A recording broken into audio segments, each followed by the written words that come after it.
To Derek Nolan, the whole thing felt like the biggest practical joke ever. Two assholes like Chris and himself could just open a pain clinic, and nobody could do anything about it. Derek figured they were getting away with it because the basic transaction that was taking place, a patient getting a prescription from a licensed doctor, was legal.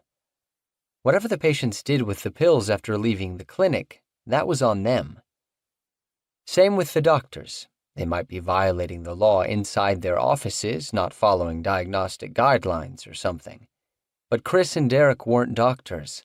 Neither of them even had a college degree, so what they didn't know couldn't hurt them. How could they be held responsible for the way people with medical degrees prescribed medicine?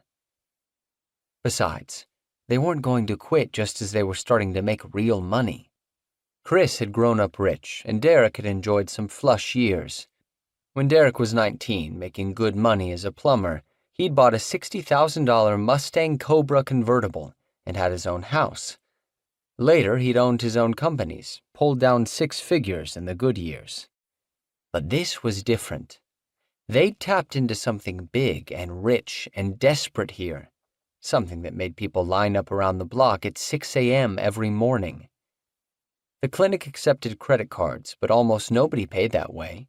Cash poured into the clinic so fast that they'd given up on using their register. No cash register could take in $20,000 to $30,000 a day. It took too long to push all those buttons and ring someone up, and the cash drawer was too small. They had to empty it too often, and it was taking time away from processing the patients. So Derek had just grabbed a couple of 9-gallon garbage cans, the kind you see in bathrooms, and stuck one under the customer window.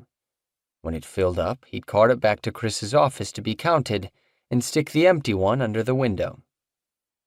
Every day seemed like a miracle.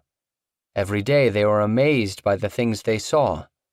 Every day they realized that this thing was bigger than what they'd thought it was just the day before.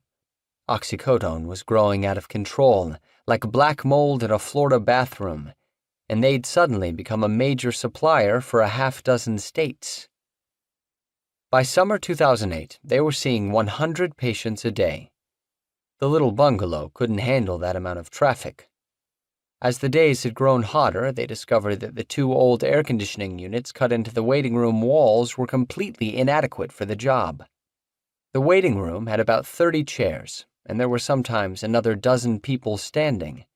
At regular intervals, a row of automatic spray air fresheners on the wall spritzed the lukewarm stench. It didn't help much.